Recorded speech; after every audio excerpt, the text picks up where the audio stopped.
Darkness reigns all around me. I am walking through a large forest on a narrow, treacherous path. Large trees surround me tightly on all sides. I am walking home, but I feel that there are sinister ghosts lurking behind the trees, waiting for me to step off the path. There is no moon, but I know the path. I've walked this path hundreds of times. I emerge into a meadow. It is lit with a silvery gray light. I look up. The sky is covered with a dense blanket of stars. It is their light that I see in the meadow. Suddenly, a figure appears and runs. As it approaches, I see that it is a young woman, almost a girl. She is concealed by a long hooded cloak. When she pulls back the hood, she reveals her hair. It is as black as a raven's wing, darker than night. On her oval face are two flawless green eyes, wide open in fright. They blaze like the reflection of fire and ice. I know her. "Edward," she pleads, "help me, they're coming." "Please, Edward, I'm the last of the witches, they're coming." I nod and go to hug her. There is a blinding flash of bright light. My wife, Lucy, has pulled back the bedroom curtains. The morning sun reflects even more brightly off the freshly fallen snow. The flakes began falling before midnight. By morning, a late winter storm had dumped a foot of snow. "Oh, please," I grumbled. "Don't wallow," she commanded. "Remember, I'm leaving for Miami today." She stared out the window at the accumulating snow, but then she turned and saw me. "Oh, you're shivering." I was lying on the bed, pulling back the covers. The room was cool, but I could feel that the sheet was damp with my sweat. "Is it that nightmare again?" she asked. Yes, but this time it went farther. It spoke to me. And what did the raven-haired woman say? I can't remember. Something about witches. I'd been having these nightmares for about a year now, ever since we'd built the new house on Osborne Road that I'd inherited from my family. Figures. It's a nightmare, witches and goblins. But you've got to get up because I've got to get to the office. You need to shovel the driveway. I had a lot of work to do. Fortunately, my wife's Christmas present was a new supercharged snowblower. When I finished shoveling the driveway to the road, I followed the drainage channel to the walkway so that Esmeralda Wolcott would have an exit if she needed one. Esmeralda lives across the road from us in the oldest house in Hollybrook. It's called Blackthorn Cottage. It's a misnamed 10,000 square foot structure. Her house was built over centuries, adding one room after another as needed. The land I inherited from my family ends right at the border of Esmeralda's property. We built our modern house by the old woods that my wife Lucy fell in love with, right off the lane so that we wouldn't have to spend money paving a new road. Our modern structure is just over 100 feet from the front door of Esmeralda's sprawling house. As my snowplow's engine hissed to a halt, Esmeralda opened the door. "That's very kind of you, Edward," she said. "The least a neighbor could do," I replied. Osborne Road is just outside the limits of Hollybrook Township. It's 6 miles to the town center, and there are only a few houses on the road. As luck would have it, our house and Esmeralda's house were only a few hundred feet up the little street, just where Osborne joins the county highway. The county plows had been working all night. My wife would have no trouble getting to her office and then to Logan Airport in Boston. "Come in for a hot chocolate," Esmeralda invited. I accepted her invitation as it would have been rude to refuse. Esmeralda is a woman of considerable age. I have lived in Hollybrook all my life except for my school years. Even as a young boy, I remember Esmeralda as an old woman. She is a permanent part of the Hollybrook landscape. Her home reflects her heritage. At its center is an old salt box that expands on all sides until the original one-room dwelling is the largest on Osborne Road. The center of the house is one large square room with a massive hearth against the back wall. It is a modest room of rough pine planking with a ceiling of round, bare beams. Its modest furnishings would be considered valuable antiques today. The dominant feature of the room, however, is the fireplace. It is tall and wide enough for several people to enter at once. It is made of shiny black stone and decorated with hand carvings of a quality that is no longer found in our automated world. A special motif is the Ouroboros, a snake eating its own tail, surrounded by 2 feathered wings with a baby in a fetal position in the center of the circle. Legend has it that my family, the Goodsons, lived in Thorn Cottage in colonial times, all in one room.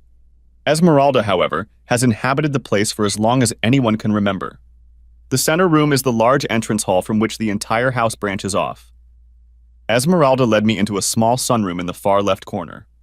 It is the smallest and most modern room in the house. Large double glass doors connect to Esmeralda's greenhouse. A little bit of spring under glass in a snowy winter. Esmeralda brought cocoa and cookies on a tray, which she placed on a small table between two wicker chairs.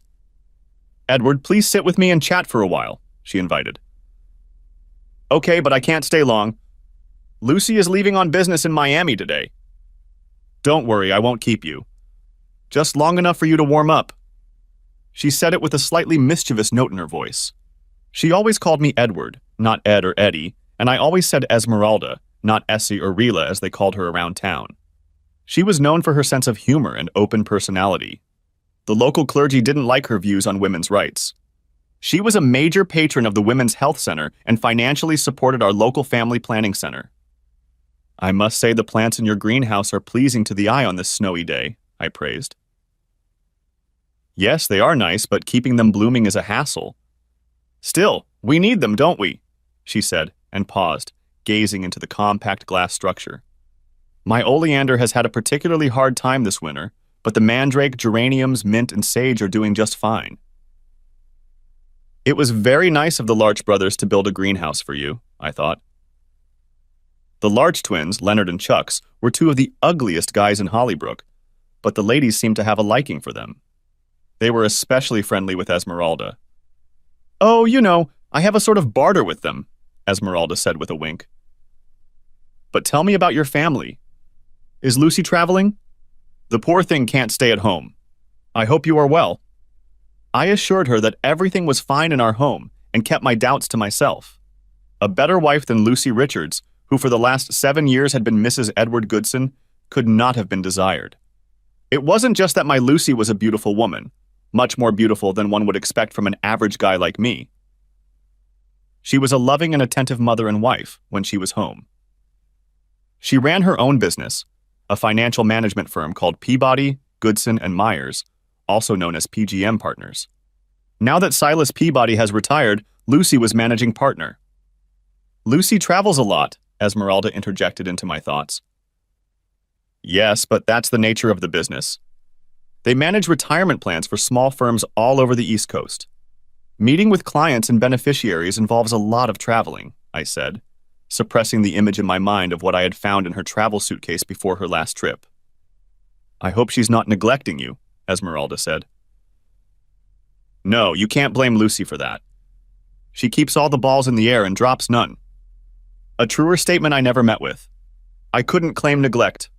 When we were first married, my wife was incredible in the bedroom, and with the exception of the period before the birth of our twin daughters. "Well, I don't see how a woman can run the house and work full-time herself," Esmeralda was perplexed.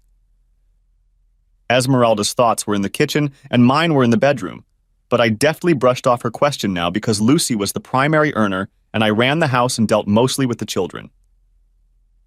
Our girls were my greatest burden and my greatest joy.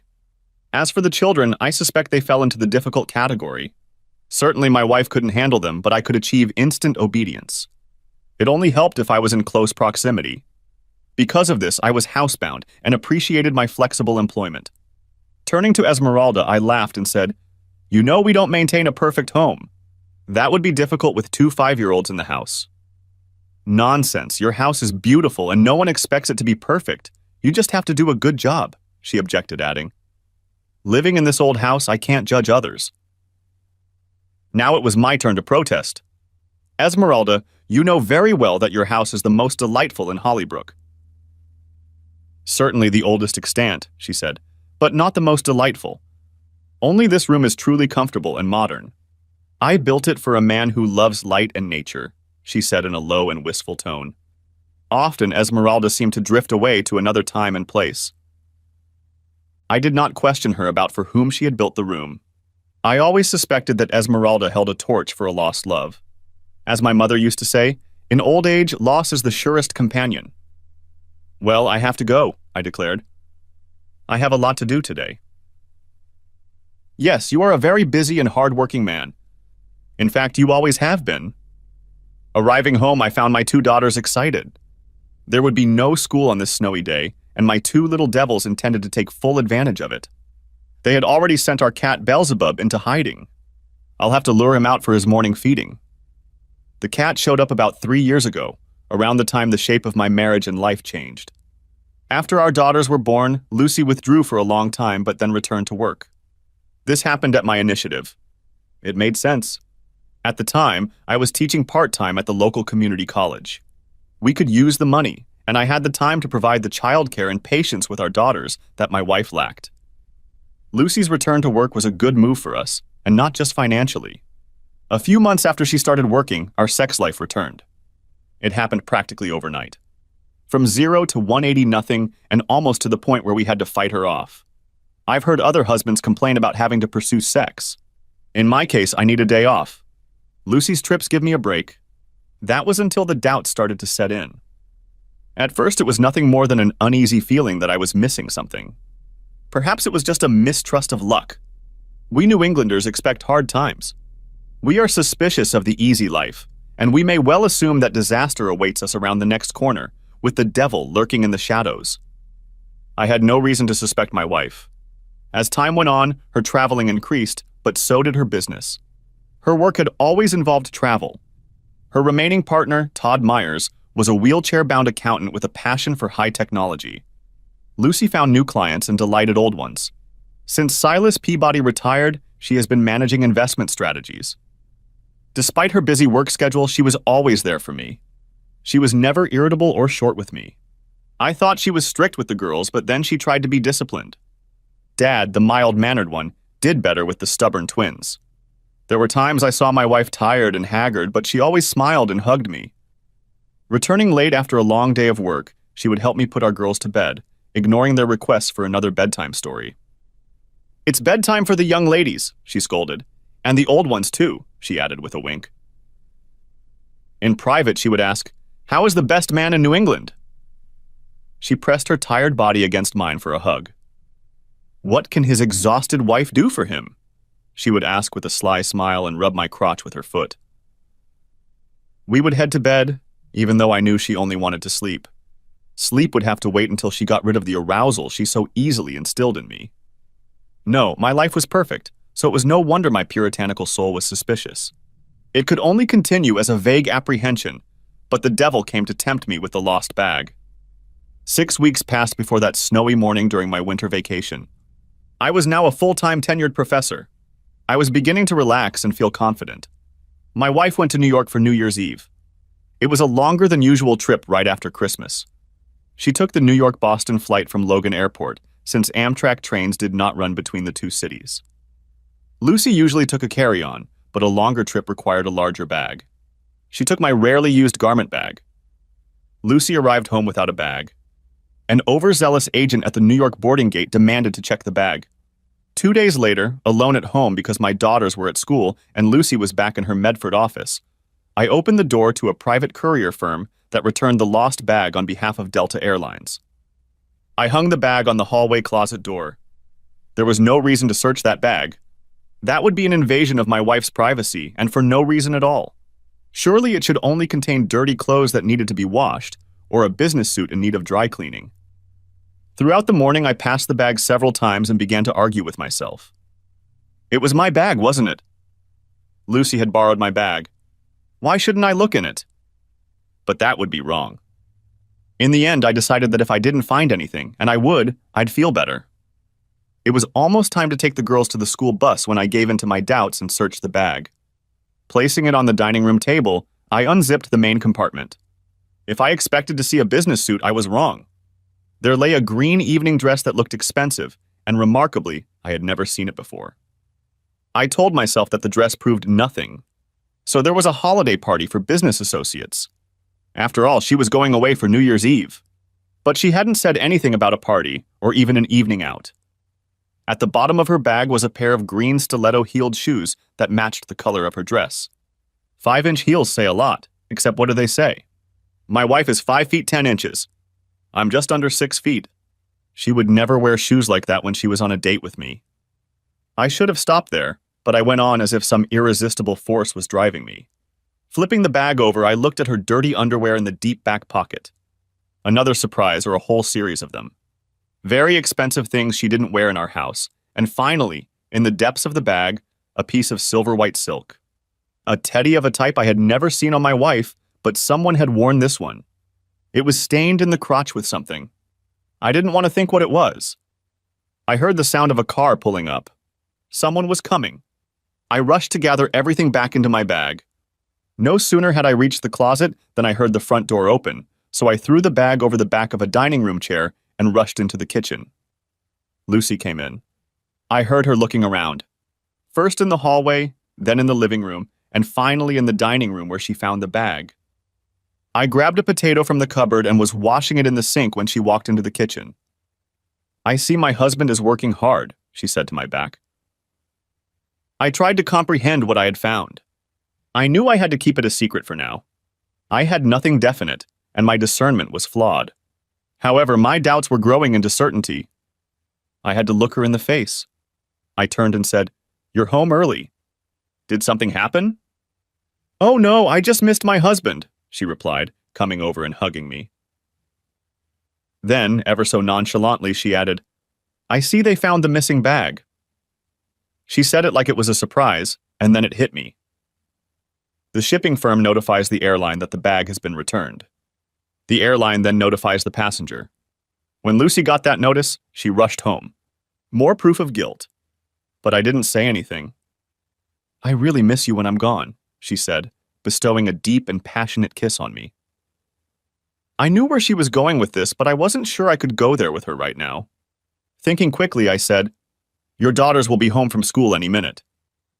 Thankfully, just as I finished speaking, the school bus horn sounded and I got out to pick up our girls. That was 6 weeks ago, and today Lucy is leaving for Miami. However, I now had a plan, and in the next few days, everything would be resolved one way or another. Doubt was eating away at me like a cancerous tumor. I had suspicions, but no actual proof. Of course, my wife hadn't been completely honest with me. Still, it's a big step from having the wrong type of clothes in her bag to being accused of infidelity.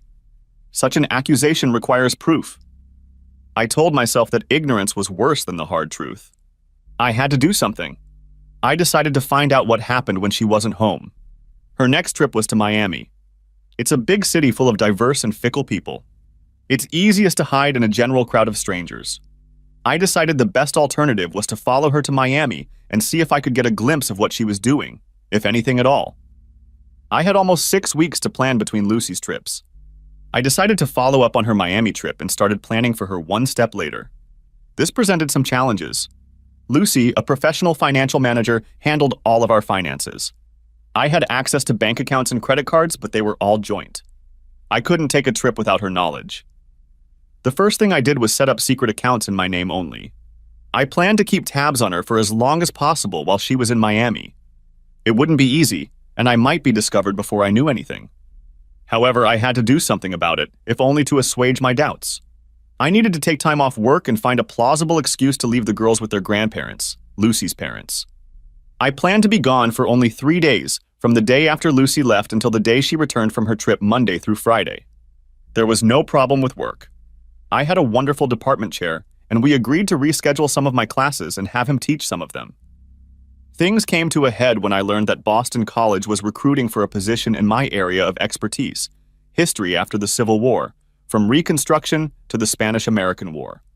I had no chance at the position, but since I was a full professor, they would certainly give me a pro forma interview. Lucy didn't know much about the academic profession. I was confident that I could turn the interview process into a 3-day affair. When I told her about the job opening, she was enthusiastic. "That's good," she said. "You've been so depressed lately. You need a change." I hadn't realized I was out of sorts. I tried to keep my spirits upbeat, but something must have made itself felt. We had a long discussion about the pros and cons of a job I would never get. "We could commute to work together," she suggested. "Chestnut Hill is a long way from Medford." "I've been thinking about moving the office closer to Boston," she replied. "It would take longer and we'd need more childcare for our twins." "Or we could move," she suggested. "Is that what you want to do?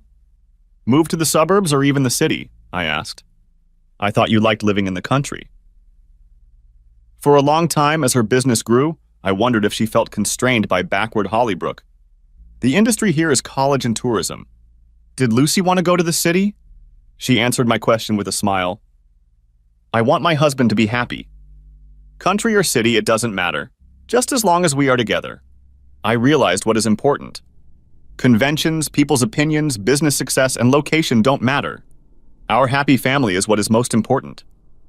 After that speech, I felt like a complete fraud in what I had planned. I was about to cancel the trip, but I remembered the contents of that travel bag. I was more aware than ever that something was going on with Mrs. Edward Goodson, the former Lucy Richards. At any rate, I had an excuse for the 3-day absence. Now I needed a plane ticket and my wife's itinerary to Miami. The first wasn't difficult. Boston to Florida is a great route. It's busy, but with a great selection of airlines. The other was my wife's route. My mother-in-law is Patricia Richards, wife of Judge John Richards, a retired appellate court judge. He is 15 years older than his wife. When we first met, Mrs. Richards looked at me with suspicion. She was née Patricia Fitzsimmons, the youngest daughter of a Boston Irish clan she had shocked by marrying the son of a Boston Brahmin family. At the time, Patty was 17 and John was already an established corporate lawyer. The scandalous marriage delayed John's assertion in the dock for several years. Patty, as she was popularly known, was a socialite in Cambridge, where she chose to raise her children, my wife and her 2 older siblings. Beth, after Patty's mother, Elizabeth, and Thomas, after John's father. Lucinda, my Lucy, named after John's mother, was the youngest and the clear favorite of everyone in the family. I understood why Patty had taken a cool attitude toward me when Lucy first brought me to meet the family. I was a part-time teacher at a 2-year school. Lucy was an extraordinary beauty and an MBA from Harvard. It was only natural that a mother would hope for something more for her beloved daughter. Over the years, however, my relationship with my mother-in-law changed. She gradually warmed to me as it became apparent that Lucy and I were immensely happy and that I was fully supportive of my wife's career. The birth of our identical twin daughters, named Pat after her and Sarah after my mother, moved us from being just relatives to being friends. Patty became my counselor for all things related to childcare and mothers suffering from depression after childbirth. Women get depressed after childbirth. It's somewhat normal and only in some cases serious, Patty advised me. But as Lucy's blue mood continued, Patty held my hand and helped me as best she could. The first 18 months after giving birth were the hardest, but then Lucy went back to work full-time, and overnight there was a miraculous change. I will never forget how Patty helped me through that time. Patty is the kind of person who organizes everything. Since she would be picking up our daughters while I was away, I involved her in the planning, knowing that she would know Lucy's schedule and mine. With my schedule, it was easy. I had a friend who worked as an assistant basketball coach at Boston College. It was that time of year when teams were often on the road. Larry was out of town, but he insisted I use his apartment, which was vacant. I'll leave the key under the mat by the back door, he told me. I'm glad you're interviewing for the position. I thought of you when I heard they were looking for someone for reconstruction.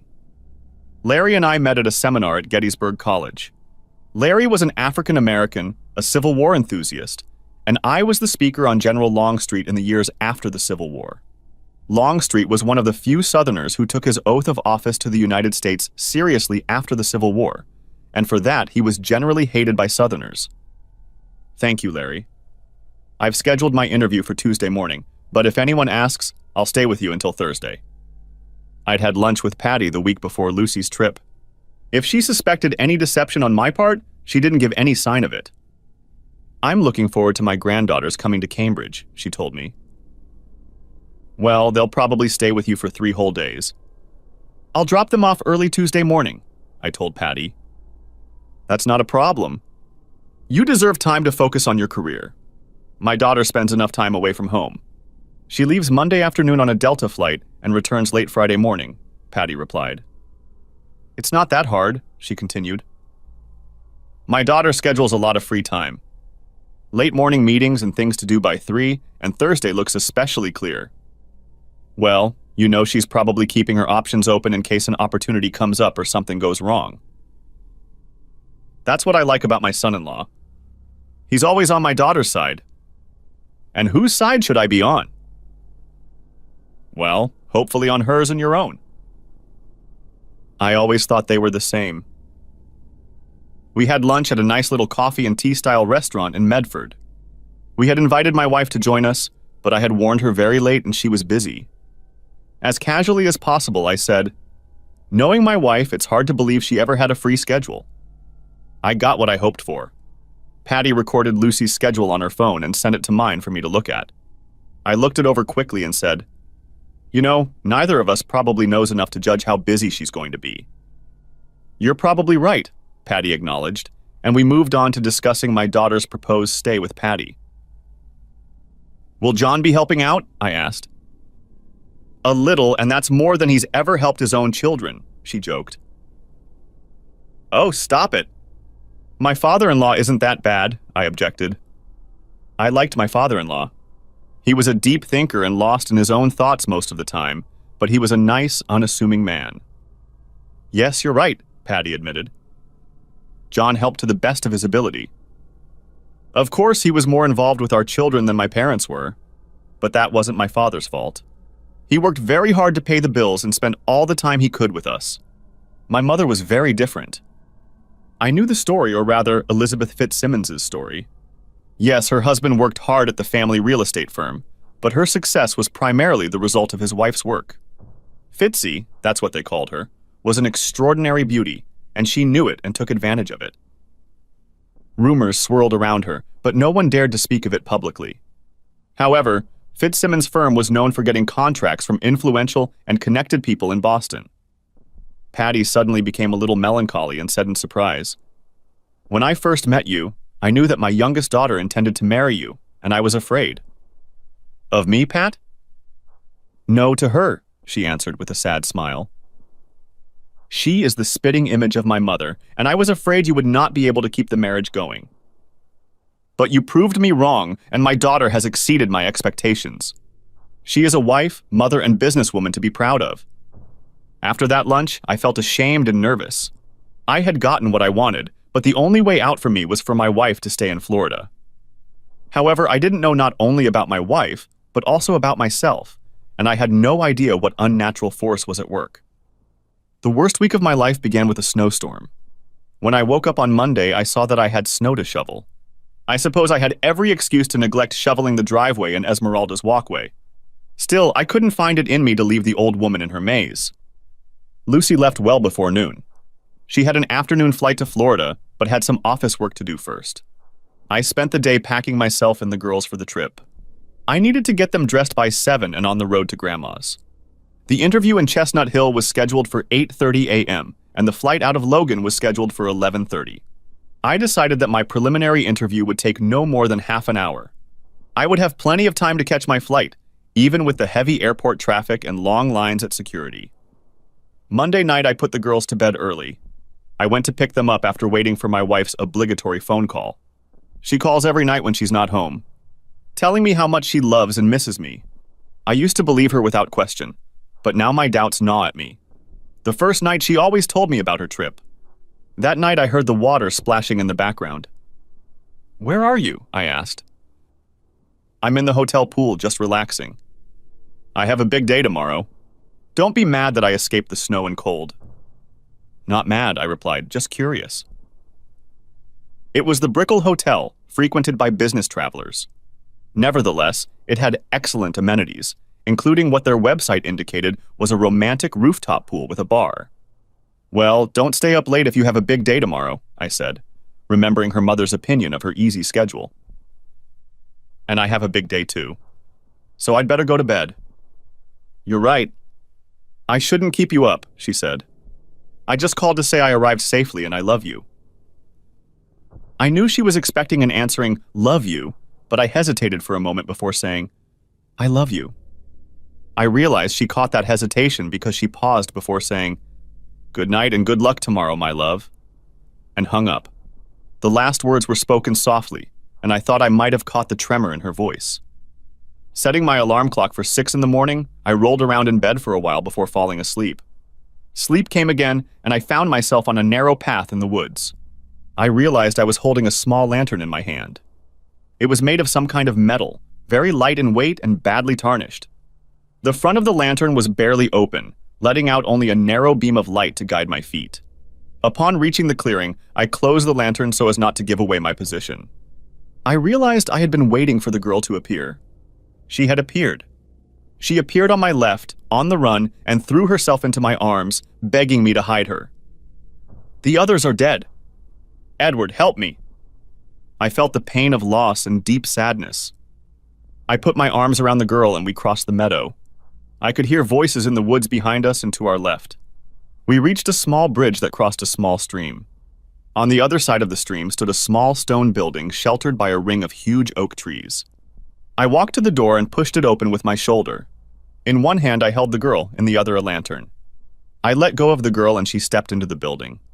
I opened the lantern and the dim light illuminated one large room. There was little furniture in the room, but a large loom stood to one side. Piles of material were stacked against the outer wall. The back wall was occupied by a massive fireplace, large enough to walk into. Where had I seen it before? The floor and walls were roughly chipped wood. The windows were narrow slits, shuttered against the night. I closed the door and slid the deadbolt into place. Taking a candle from the lantern, I held it to a small pile of kindling in one corner of the large fireplace. The fire flared up, and I placed a small log on it. Having lighted the fire, I turned to the girl. She had taken off her cloak, and her black hair shimmered in the firelight. Her green eyes blazed with an inner fire. No one could doubt that she was a witch. Just as I thought about it, there was a knock on the door. She jumped into my arms as if some invisible force had pushed her in. The alarm clock rang and I woke up. I was covered in sweat and my heart was racing. I told myself it was just a dream, but each time I saw it, it became more and more real. I wasn't just seeing it in my imagination. I could feel it with my soul. His grief, his fear, and above it all, there was something greater. Something that overwhelmed the senses. I pushed the dream out of my mind and forced myself to think about the present reality. I had prepared myself. I didn't change my clothes for the interview. To the white shirt and khaki pants I usually taught in, I added a sports jacket and tie. In Florida, I planned to change into beachwear, a sun hat, and dark sunglasses. That's an outfit my wife had never seen a guy from New England in. Hopefully, this would allow me to disguise myself enough to watch her from a distance. The mother-in-law was already up and ready to receive the kids. I fed them breakfast cereal, but Patty had hot cinnamon rolls waiting for them. I warned Patty not to feed the kids anything too sweet, but I knew a grandmother determined to spoil her granddaughters wouldn't say anything. After drinking the coffee Patty had slipped me, I headed for Chestnut Hill. I had plenty of time and took a ride around campus. It was the act of a small fish caught in a big pond. Boston College is often confused with Boston University, a much larger institution in Boston. The college was located outside the city and was a Jesuit institution affiliated with the Catholic Church. Nevertheless, it was much larger and more prestigious than the small community of Hollybrook. So I looked longingly at it before heading to the administration building for my interview. I expected a short interview with an overworked junior staff member, but I was ushered into a well-furnished conference room where a 3-person panel awaited me. There were 2 well-dressed young, dark-skinned women and an older man of obvious Asian descent, although he introduced himself as Peter Sargent. He was an administrator from Human Resources and assistant deputy, something like that in title. One woman, Martha Corey, was a history professor, a tall, thin woman with a warm smile. Her clothes and African-American hairstyle suited her well. The other woman was an assistant professor of African diaspora studies, a new way of putting it, I thought, named Alice Parker. She was much shorter in stature, with a helmet of straight black hair and straight manners. When I sat down, I relaxed. At first, I was wary of the format, but from the composition of the panel, I assumed, wrongly as I soon found out, that the school was recruiting for diversity. Perhaps they were interviewing based on some misguided notion of racial balance. I was quickly disabused of this relaxed viewpoint. The interview didn't really matter. They simply knew too much about me. Peter, the bureaucrat, quickly and very efficiently checked my qualifications and gave me an extensive formal application form, which he wanted to receive no later than the following week. But really as soon as possible, he told me. As soon as the administrator fell silent, the female academics started talking. They wanted to talk about my only published work, a biography of James Longstreet after the Civil War. "Why Longstreet specifically?" demanded the tall professor. "I admire him. He was a man of his word, I replied without hesitation. He was a Confederate general, insisted the tall woman. But you won't find a single statue to him in the South, and there are few monuments to him at all. When he swore allegiance to the United States after the war, he never once broke his oath. Name another CSA general with such a record of post-war service to the country. The short woman smiled, then attacked. Your former students say you don't believe Reconstruction was a failure, she accused. Former students? I interjected. Yes, there were several in my classes this year and last year, my short inquisitor said with a smile. They were quick to inform me that I was wrong to call Reconstruction a failure when it was barely implemented before it was canceled. Hollybrook is a small 2-year school, but we send a higher percentage of our graduates to 4-year schools than most others. I've forgotten about all the letters of recommendation I've written for Boston College over the years. It's nice for a teacher to know that his or her students were listening. I couldn't help but smile, and both women smiled back. After that, the interview became pleasant but rather personal. As I was told, you have 2 young daughters, Alice began. Would your position here prevent you from caring for the children? What Alice meant, Martha interjected, was that since you are so close to your daughters and provide much of their daily care, would a position here interfere with your ability to care for them? They didn't give me a chance to answer, but began suggesting ways around the problem. Sure, I could move. Or you could put Sarah and Patricia in the day school here and work out a schedule of classes to accommodate your parenting needs. I'm sure his wife would help too, Peter said, stepping into the conversation. Both women frowned as if his suggestion was unhelpful. I had expected the interview to last half an hour, but it was 10 o'clock and there was no end in sight, and my plane was due to leave at 11:30. I was saved by Peter. That was very productive, he said. But we have other interviews and my staff have texted me that one person is already waiting. Oh, that's okay, I understand, I said, trying not to show relief. But before I could get up, the women insisted that I be signed up for a second interview. Are you coming back? A shorter woman asked seductively. I was just about to arrange that, Peter informed us. Both women insisted on walking me out, and as I reached the door, Alice took my hand firmly and said, Now say hello to Essa and tell her we hope to see her again. I nodded my head in appreciation of her request and understanding of how she got her insider knowledge of my personal life. Still, a warning bell sounded in my brain. I was far behind schedule, but there was no need to worry. Miraculously, there were no delays between Chestnut Hill and Logan Airport. 40 minutes later, I was on the ground and boarding the plane. No traffic, a parking spot right at the garage entrance, and no crowd at the security check? It was as if a secret hand had swept all obstacles out of my way. On the plane, I had time to try to make sense of the interview. They knew Esmeralda. It was the only thing that made sense. She must have told them about me. That's how they knew my daughters' names and how close I was to them. It seemed to be a personal connection, and maybe I was actually being considered for the job. It was a good feeling, even though I had no hope of being hired. The flight was 3.5 hours long, and I fell asleep after an hour, still thinking about the interview.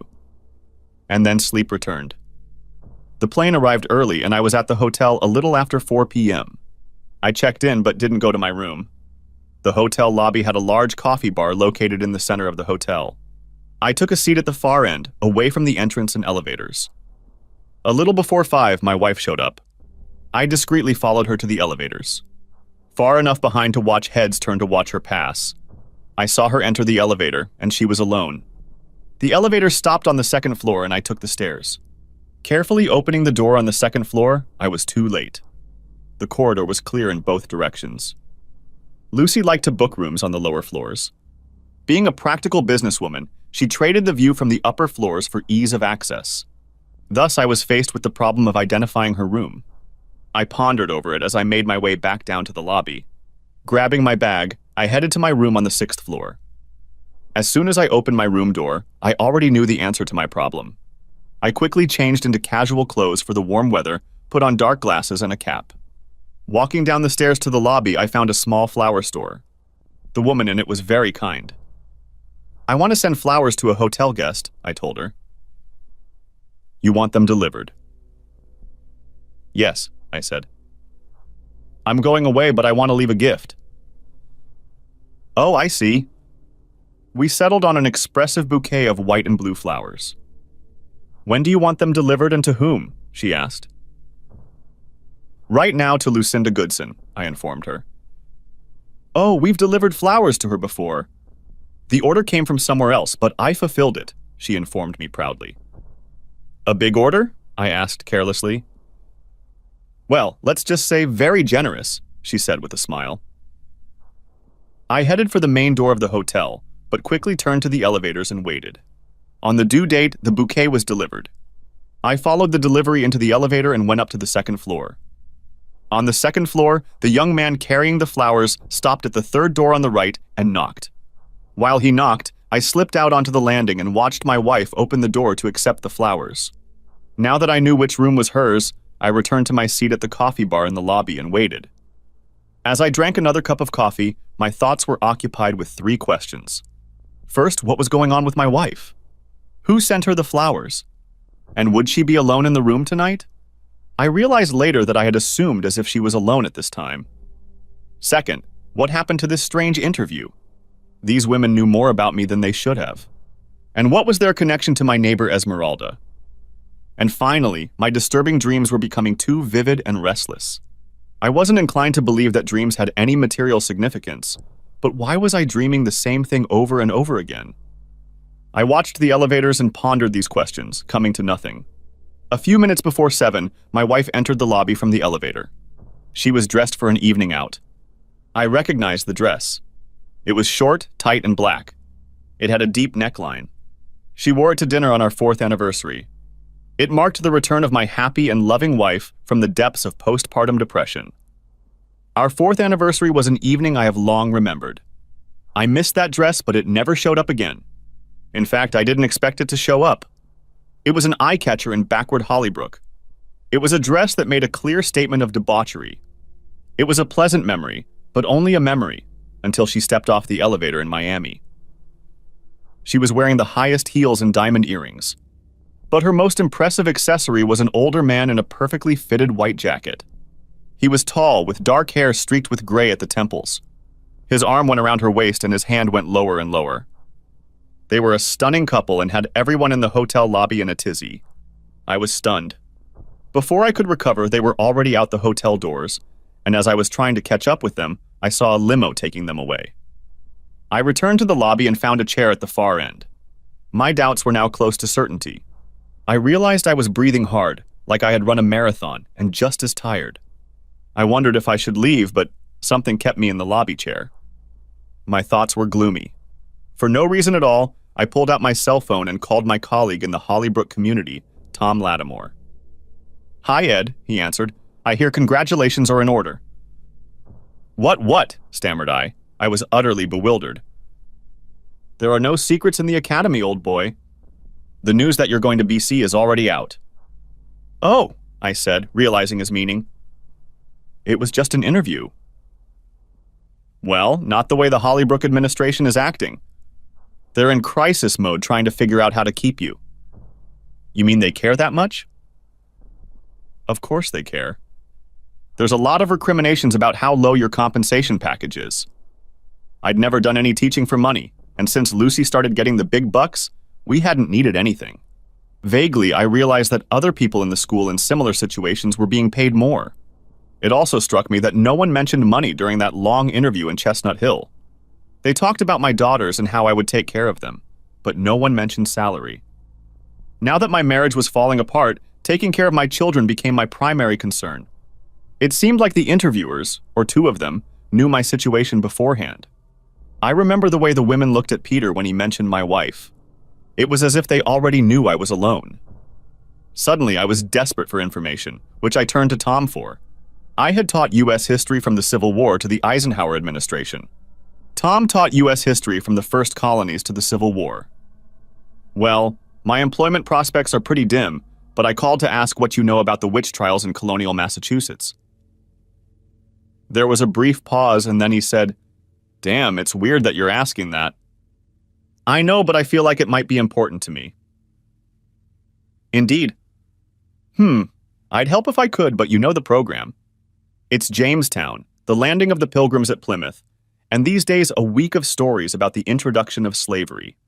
Then you skip through 150 years of darkness and violence and move on to the run-up to the Revolution.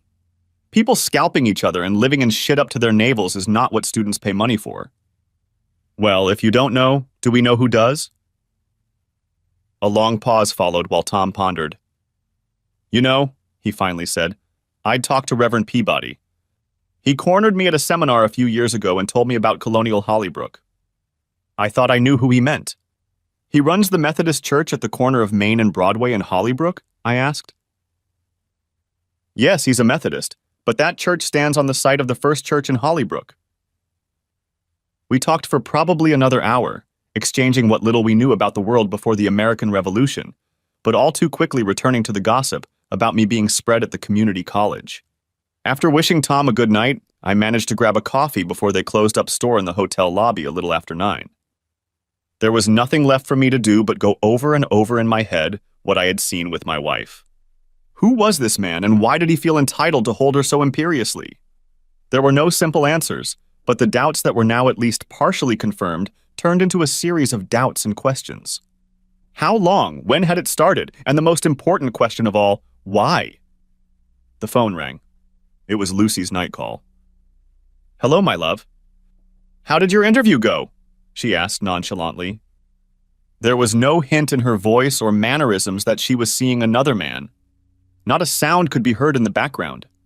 She had learned her lesson from the previous night and called from a place that didn't give away her game. I was stunned. I hadn't counted on her calling, but I should have. It was a well-planned lie. The interview, I stammered out. She's walking with another man and casually asks about my interview. Nothing bad happened? She asks, clearly concerned. Something bad has happened. My life had fallen apart, but it had nothing to do with my teaching job. I needed to pull myself together, or I would give away my game. The interview went well, but it was weird. In fact, it was very strange, but successful. What does that mean? She asked, already calmer, but still concerned. I don't know. It seemed to me that it was more than just a job interview. But at any rate, I've been invited to the second round. Another interview? Yes, the first interview is just a screening to see who they don't want. The next interview is more serious, I told her. So that's good then? She asked.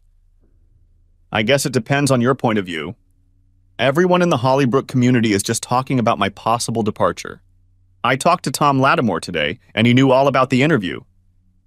Well, they're just jealous, she hummed. Have you looked around the school? Is it a good one? Oh, I've looked around. It's amazing what you can see if you look closely. But I don't think she's nice. Oh, you're just afraid of change. That's your New England pessimism, she scolded. Not all changes are good. They can damage a relationship, even destroy a marriage. We'll get through it, she argued. Look how well my return to work went. I know you were scared at first, but our marriage has gotten better. Really? You go away every month. You're in Florida now. Yes, but I always come back more loving and ready to be a good wife. We don't need to be physically together 365 days a year, but we do need to be together when we are together. Loving, wanting, and needing each other, she asserted. I didn't say anything back. When I fell silent, Lucy took over. Well, we both need to say goodnight to each other. You get a good night's sleep and be ready for your interview tomorrow, she said. She mistakenly assumed that the second interview would be the next day. This made sense since I was planning a 3-day trip. I didn't bother to inform her of the mistake. Good night, my love, she said. I didn't say anything back, just hung up. I waited. They didn't come back until after midnight. The lobby was empty by then. They walked in, laughing and clearly high. They weren't drunk, but she was all over him. They didn't notice me. They only looked at each other. They kissed as they entered the elevator. When the elevator door closed, I looked to see which floor they stopped on, hers or his. The elevator stopped on the second and immediately went back down. They don't have 2 rooms, you idiot. They're together. The realization crushed the last vestiges of my ego. This wasn't a chance encounter. He was her lover and I was what? An idiot husband. I turned and looked around. It seemed someone else had spoken those last words. I walked up the stairs to the second floor. From the second floor landing, I watched the third room on the right. I opened the door to look outside. There were few people walking down the hallway. It was late in the day. I waited. I gave them time to go about their business. Patience was my virtue now. It was 1 o'clock, then 2:30. I went out into the corridor. At the third door on the right, I stopped. I pulled out my cell phone. I called her. I thought I heard it ring from inside, but that could only have been in my imagination. The phone rang and her answering machine picked up. "Pick up, Lucy," I demanded. I called back. She picked up immediately. She was panting, and I could hear the fear in her voice. "Ed, what's wrong?" "I called to ask if you liked my flowers." "Flowers?" She paused. "Oh, you sent flowers. You didn't tell me before. There was no card. Not as lush as his, I'm told. Open the door so I can see. I'm in the hallway." There was a slight creak, but the door remained closed. "Open the damn door, Lucinda. Your husband, the one you say you love, is outside your room, in the hallway." There was a rustle inside. She opened the door. She was wearing a hotel robe. I pushed the door all the way open. She fell on her back. The rooms are small. There was nowhere to hide, but it didn't bother him. He sat upright on the bed. He showed no fear or embarrassment, only some irritation that his evening with my wife had been interrupted. There could be no doubt about it. I mentally ticked off that doubt and went on my way. As I turned to leave, Lucy found her voice. "Please, Edward, don't go." I ignored her. She followed me down the hall, still pleading. "Please, let's talk. I know I hurt you, but please try to understand." I pressed the button and an elevator appeared. I stepped into it and she headed out following. Then she realized she was wearing a robe over her silk teddy and stopped. As the elevator doors closed, she pleaded, "Please wait! Edward, please don't go." I let the elevator take me to the lobby and returned to my room on the 6th floor. My bag was still packed. I picked it up and headed to the airport. I had no hope of getting on a plane this night, but I had to try. When I walked up to the reservation desk to change my flight, the flight attendant smiled and said, "You're out of luck. The plane lands in an hour and there are still seats available." I would be back in Boston before breakfast, but not without penalty. Sleep was as vivid as ever. When I reached the meadow, the girl told me the others were dead. I felt the sharp pain of realizing my loss again. But my children were safe with the black-robed priest. It was there, deep in the northern forests where the priest lived with the natives, that I was located. I realized that I would have to act quickly if I wanted to save the girl. Fear crept up my back as I crossed the small bridge and swung open the door of my mother's cabin.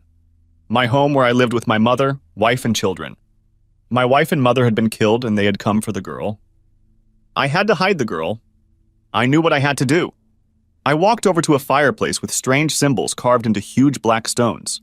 A circle representing a snake consuming itself. A baby enclosed in the circle and 2 wings on either side of it. I stepped toward the fireplace and pressed myself against the back wall. It shifted enough for a man to fit through it.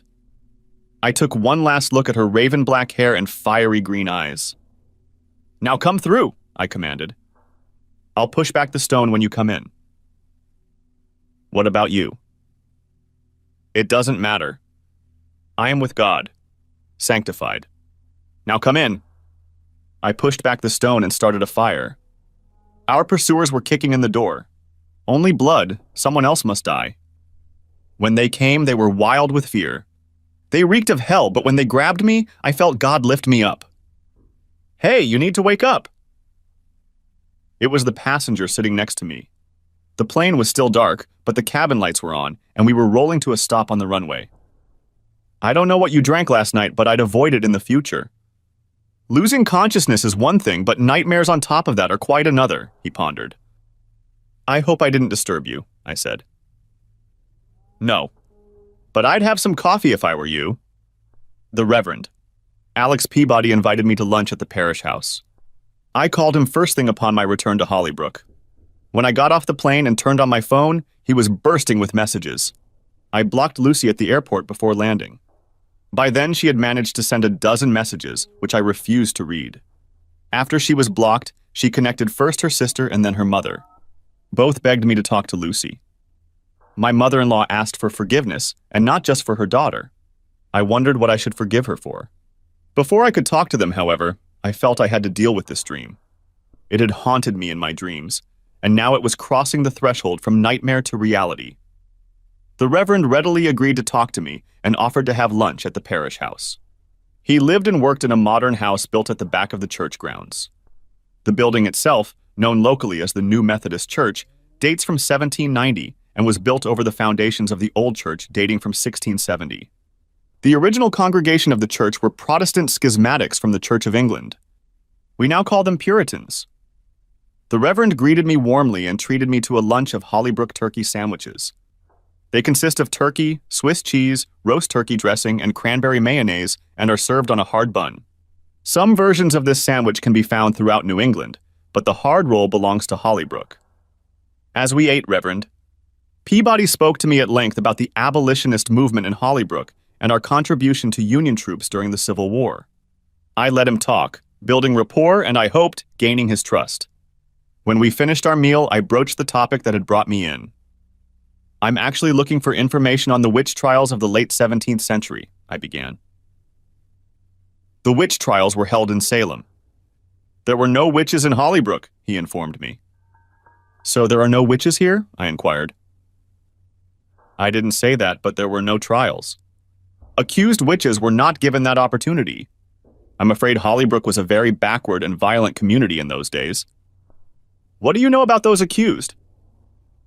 Very little, he said, pausing.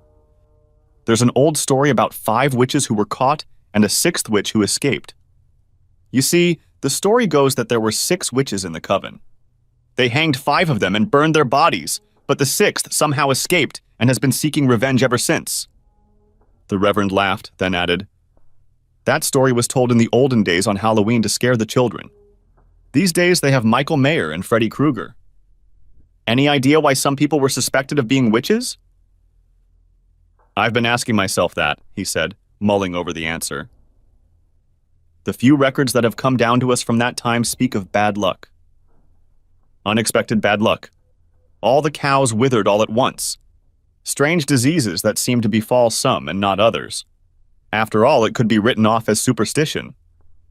How would I check to see if my ancestors were related to the accused witches? Come on, I'll show you. He led me into a large room with walls lined with old books. Church records from 1670 to the present day, he informed me, but with a twinkle in his eye. Not the real ones, of course. The records up to 2000 have been taken to Harvard. They're all copies, he said, waving his hand toward the walls filled with books. Almost all of the church's current income comes from genealogical research. People today want to know where they come from, and it's truly amazing that many of them can trace their roots back to the first settlers of New England. I didn't know that. Yes, but it's not that many emigrated. A few dissenters did leave England, but they took the admonition to be fruitful and multiply very seriously. I fear, however, that monogamy among them was more of an ideal than a reality. Things change the further away you go, I muttered. What was it? He inquired. I was just a little shocked by your notes. But tell me, what are computers for? I asked, pointing to a long table with several workstations. Well, students from Harvard are helping me compile a database. We've compiled it up to about 1740. Can we find my namesake, Edward Goodson? We can try, he said, sitting down in front of the screen. He typed in the name and after a few minutes found nothing. No Goodson. Oh, I said, disappointed. But you have to be persistent and a little creative, he told me. Names change over time. Your name is Goodson now. That doesn't sound at all like Eric's son or John's son. See, a compound name that distinguishes father from son. He typed again, then smiled. So, Edward Hood, born March 17th, 1680, died March 22nd, 1705. Suddenly, he stopped and pushed back his chair. Oh my God, he wheezed. This is the same Edward Hood. Without further explanation, he stood up and walked over to the closet. Opening a drawer, he began going through a stack of thin papers until he found what he was looking for. It was a rectangular piece of onion-skinned paper, probably 22 inches by 17. He placed it carefully on the table. "They collect these," he said. "Grave inscriptions. We stopped that practice in the churchyard. With unrestricted use, the stone wears out. But we can't protect all the headstones in the neighborhood. And this one is immensely popular because of the unusual image and promise." He spread the inscription on the stone, and on it, in addition to the name and dates of birth and death, was the symbol of a snake eating its tail. The baby in the fetal position was barely visible, and the wings on either side were rubbed. But it was unmistakably the same symbol as on the black stone of the fireplace. "We suppose the wings may symbolize an angel," suggested Reverend Peabody. "No," I said. "Take a closer look. They're the wings of a bird. Hair as dark as a raven's wing," I thought. "Yes, that's possible," he agreed. "Can you take me to this grave, Reverend?" "It's a short walk, as it's not in the churchyard. You'll have to go back to the woods off Osborne Road." Of course, I thought. Where else would she put it? We drove the cars down the county road until we were west of Osborne Road. Then we had to walk into the woods, which was made even more difficult by the snow that still lay deep in the forest. By the time we reached the grave, it could no longer be mistaken for a grave. The snow had been shoveled off of it. The area around it was marked by 5 small stone pyramids. I did not immediately realize that they formed a pentagram. Instinctively, I knew that the pyramids covered the bones of witches who had been hanged and their bodies burned.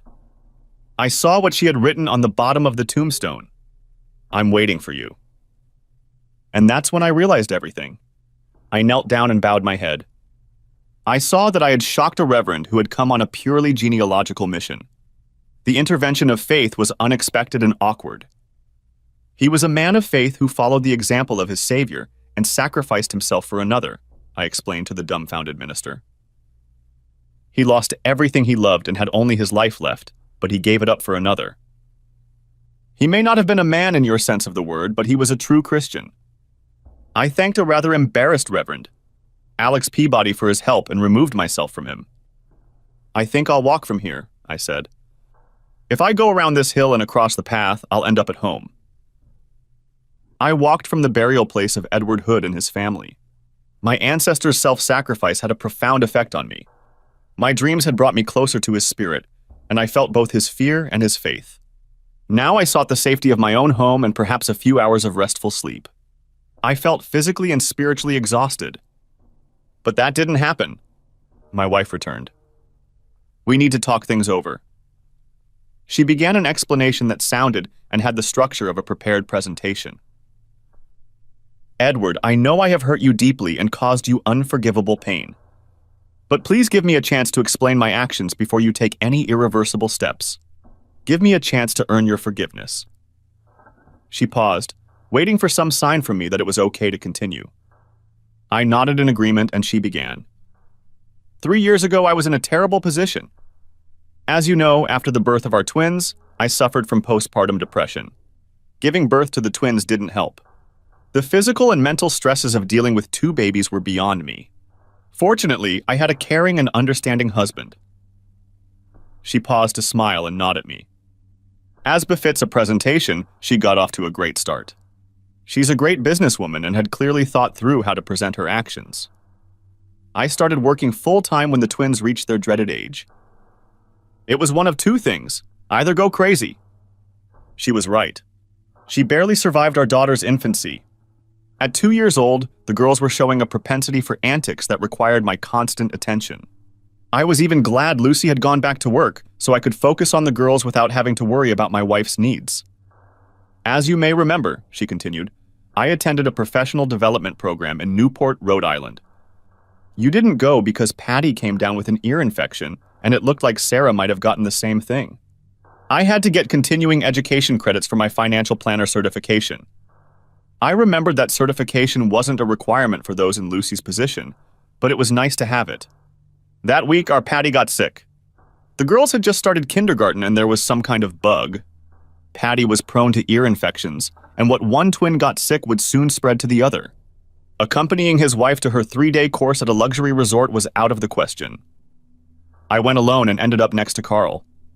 He was the very real definition of a tall, dark, and handsome man. He immediately started flirting with me. At first, I tried not to respond. There was a slight pause in her monologue, and I could see her mentally reliving the moment.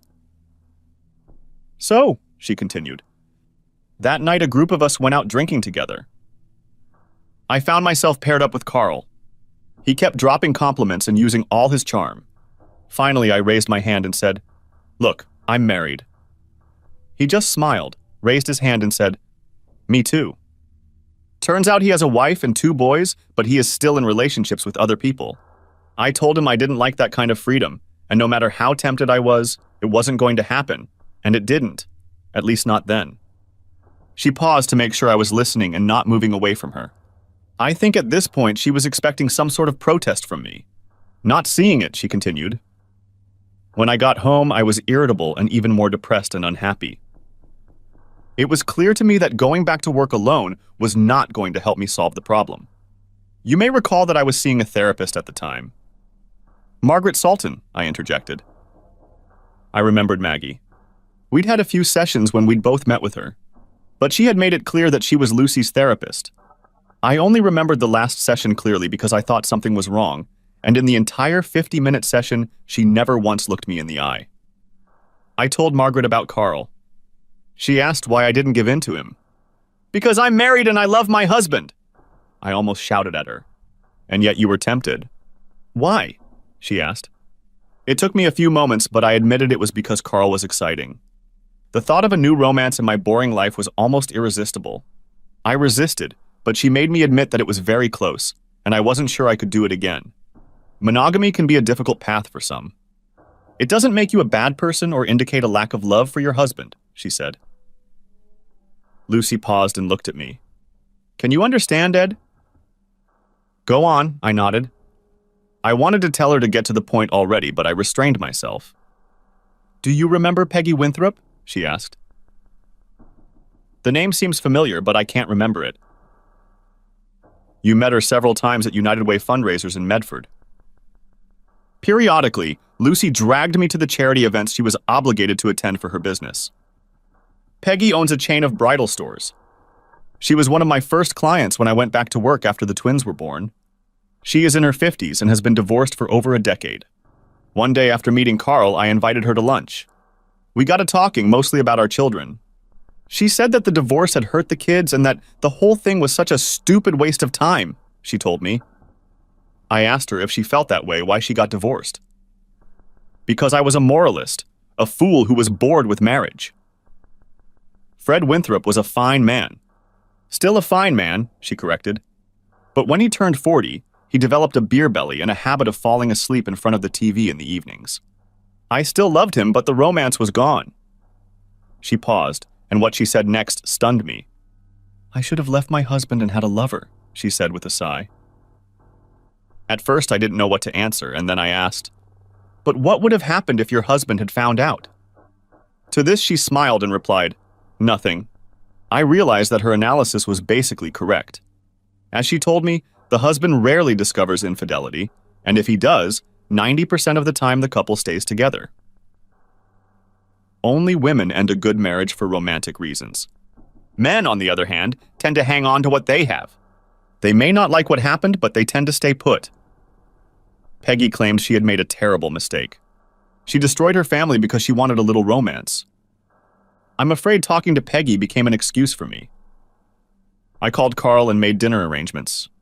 Our relationship only lasted 3 months, but it lifted my spirits. We, meaning you and I, were happy again. Our sex life was back to the level it had been before the pregnancy, and then more and more. I was determined to make you happy. As happy as I was. There were others after Carl, but nothing serious or lasting. Then there was Frank, the man in my room. She paused, but not for effect. I could see her struggling. She hesitated to continue, but she needed to finish the script. It's different with Frank. We're in love. Neither of us planned the depth of our relationship. He and his wife Susan are polyamorous. She is well aware of my relationship with her husband and has made an effort to befriend me. It's their loving and fully committed relationship that just has other people in it.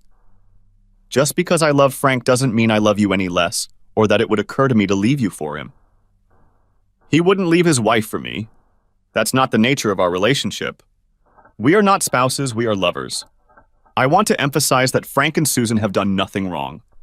All the wrongdoing is on my part. I cheated. It was a terrible act, but I did it. From the beginning, Frank begged me to tell you about him. Asked for understanding and permission. I wanted to tell you with all my heart, but I didn't because I was afraid of hurting you and terrified that I might ruin our marriage. I was a coward, and you were hurt as a result. Thankfully, I realized she was wrapping up, but she did so with a swagger. She walked right up to me, leaned over to where I was sitting, and looking me straight in the eye said, "I know I have no right to your forgiveness, but please forgive me." She finished the sentence by wrapping her arms around my neck and pressing her damp cheek against mine. I stood up, taking her by the shoulders and pushing her back at arm's length. Looking directly into her warm brown eyes, I said, "Lucinda, listen carefully. I forgive you for everything. Your lies, your stinginess, and your infidelity. After visiting Edward Hood's grave, I cannot do otherwise." My words were met with confusion and disbelief. She got what she asked for, but was puzzled by the ease of it. I let her go and started to walk away. "Where are you going?" she asked. "I'm going through Weaver's Lane. The little brook is gone, replaced by a storm drain, and with it a rough bridge. The house was burned to the ground, but you can't mistake the fireplace. You can't leave now." "Why should you leave?" she demanded. "Because it's time to meet the witch." As I crossed the street that I now knew was Weaver's Lane, I felt the wind pick up. The sun was setting behind the hills in the west, and it felt like a storm was coming. Neither the bell nor Esmeralda's determined knock on the door elicited any response, but the door seemed to open by itself. Stepping inside, lit only by the last rays of daylight, I could not match the interior to my dreams. This made sense, as I was sure the original structure had been destroyed, except for the large stone fireplace. I walked over to the fireplace. I pushed the back wall, but nothing happened. I changed position and tried again. I pushed harder and the back wall moved. It moved an inch or two, but no more. 300 years is too long a gap between discoveries, I'm afraid, the voice said. I turned and there she stood. She was older, but not old. A mature woman and no longer a girl. Her hair was as black as a raven's wing. Her green eyes burned with an unearthly light. She seemed even smaller than in my dreams, but she was incredibly beautiful. We stood looking at each other. Two beings bound by an act of absolute selflessness committed some 300 years ago. Finally, she spoke, and her green eyes seemed to soften and dim. "I've been waiting," she whispered. I didn't know what else to do. She turned away as if unable to look at me. "Do I really look that much alike?" I asked. She turned to me again and shook her head. "Similar, but not the same. But his soul is your soul. I knew you would come back. You couldn't stay away forever. And how long would you have waited?" "As long as it took." "Tell me about him," I asked. She walked over to me, wrapped her arms around my waist and pressed her face against my chest. Then she spoke. "We came from the old world with the pilgrims. We thought we had escaped persecution, burning, drowning, and torture. And then it all began again in the new land. You led us away from the coast and deep into the forest. You built a shelter behind the hearth. We lived here in safety, but there were more and more people. Then hard times came." "Hard times came," I prompted, mentally visualizing it. "The harvest failed. The game left the northern forests and went south. The cold weather intensified. And then I began to transform," she told me. "I reached puberty. My blonde hair darkened and my eyes changed color," she said, looking into my eyes. I didn't know how to hide the change. I was too young. "It's not your fault," I assured her. "Some are more powerful than others. You have to have time to learn to deal with it." She nodded and continued. "You knew the French priest. He was one of us. He lived in the Green Mountains with the natives. You took the children to him. We were planning to flee north when you returned. Follow a false trail." I knew it now. "What happened?" "Measles." You barely had time to leave before it started spreading, like a deadly angel striking them. It didn't touch us. It couldn't. It was the last straw. They struck before the rest of us could hide. I was far away in the woods trying to avoid the humans. They hanged the others and burned their bodies. Then they came looking for me. But I found you first, I said, smiling at her. Oh, Edward, they tore you to pieces. They destroyed the cottage looking for me. And then the storm came. I heard it. Nothing for a moment, and then a great roar, as if the heavens were angry. With the cottage gone, they had nowhere to hide. The strong wind tore the trees out of the ground and forced the men to flee. And you buried me after that? Asked I. Yes, and I waited to repay you. People were afraid to come here after the storm, and many did not survive another disease that came upon them. It wasn't my fault. It just happened. I rebuilt the cottage and waited for you to come back. I pulled her against me and felt her shiver with grief and relief that her torment was finally over. She was the essay witch, and Esmeralda was her disguise. She could change her appearance. For her, it was like putting on a cloak. I don't know how long we stood in front of the huge stone hearth. Night had already descended completely. Let's go to my place, I said at last. Away from these sad memories. As we walked down the path, she asked me, how can I repay your sacrifice? Dear Essa, it was no bargain. Edward Good made his sacrifice and joined as God. I am but an echo of the past. But I need you, she pleaded. I've been watching you and helping you. I can only do little things. I can make homeboys welcome, send a cat to watch over you. But everything I could do, I did so that one day we'd be together again. I sighed and said, I have a wife and children. An unfaithful wife and a pair of witch daughters. I don't believe you. My daughters are not witches. But even after saying that, I realized she was telling the truth. The legacy of my ancestors. A gift that is a curse. What will you do, Edward, when your precious girls reach the age when their beautiful blonde curls turn raven black and their pale blue eyes light up an unearthly green color? I can handle it, I said as I reached my house. And yet I knew things had to change. The twins had to come first. When we got to the front door, IS's stepped back. There are people in there.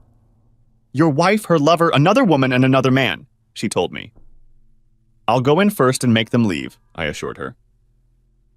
No, we'll go in together. Let me disguise myself. As I watched, she seemed to transform from witch to ordinary mortal. A dark-haired woman with green eyes and a charming smile, but the supernatural being was hidden beneath a veil. Inside, it became clear that my wife had sent for reinforcements. Her lover Frank had arrived and brought his wife and another man with him. They sat casually in the living room drinking wine.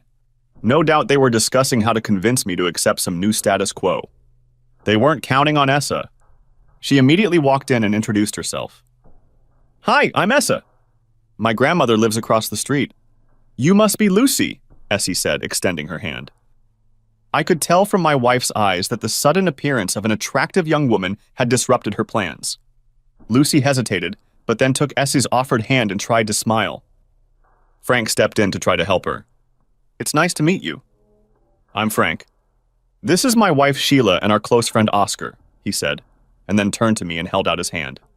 I apologize for not introducing myself last night, but the situation was awkward. Sheila was a short woman with blonde hair. I figured she was in her early 40s, probably a year or two younger than her husband. Oscar was a tall young man, no older than 25, his skin the color of coffee.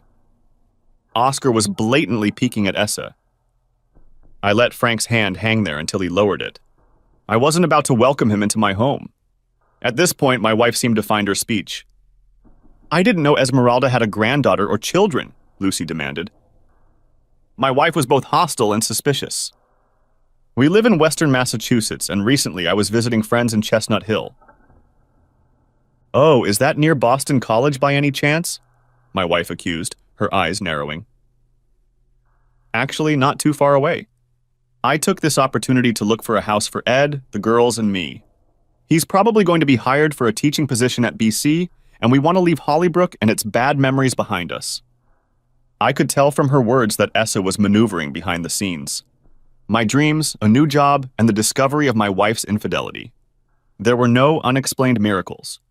Visions of the past disguised as dreams, nagging doubts, a lost bag, a job opening, a witch doctor interview, and perfect timing for a trip to Miami and back. Just luck, you'll say. But was it luck or bad luck? For 300 years before that, the people of Hollybrook had been unlucky. Is it our fault? My wife spoke. Or rather, she yelled. Listen, you bitch. I don't know who you think you are, but nobody's going to take my husband and kids away from me. No one's taking them away. You threw them away yourself. I waited a long time for my man. But I gave you every opportunity and all you did was cheat. As for Sarah and Patty, I'll let them choose. But you already know where their hearts lie. Don't you, bitch? At that moment, Frank tried to get between the two women who seemed about to pounce on each other. But he tripped and fell, hitting the end table. Blood was pouring from the wound on his head. There was a lot of blood. Lucy and Sheila rushed to his aid. Oscar had lost consciousness. Essa pulled out her cell phone and called for help. Then she whispered in my ear, I think my work here is done. She pulled me out of the house, and once outside, I asked, Where to now? I think we should spend a few days with Alice Parker while we look for a house. But we need to stop and pick up the twins on the way. They miss their daddy. Alice won't mind? I asked. Oh no. She's looking forward to seeing Sarah and Patricia. I hugged her just as I had Edward years ago. We were on our way to a new life, free, I hoped, from the past. Thanks for watching. I hope you enjoyed it, so subscribe to my channel and watch the next video.